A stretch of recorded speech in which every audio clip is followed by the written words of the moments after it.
Wasiirka Wasaaradda Biyaha Somalilan Mudane Cali Marreexaan ayaa xadhigga ka jaray riig biyood cusub oo laga hirgeliyay deegaanka Inaafmadoobe ee gobolka Togdheer.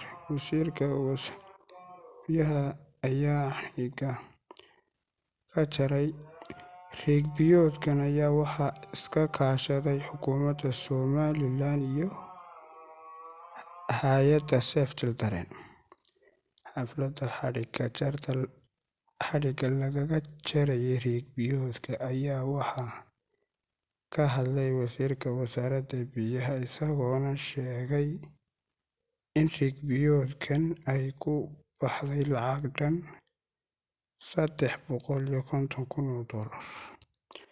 Sidoo kale, waxaa xafladdan xadhigga jarista riigga biyoodka ka hadlay odayaasha deegaanka Inaafmadoobe ee gobolka Togdheer, iyagoona uga mahadceliyay xukuumadda Somalilan hirgelinta riig biyoodkan.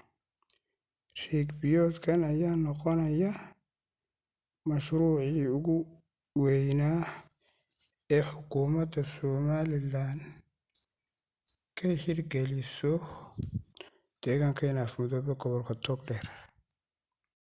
Sidoo kale, deegaanka Inaafmadoobe ayaa baahi weyn u qabay in laga hirgeliyo riig biyood.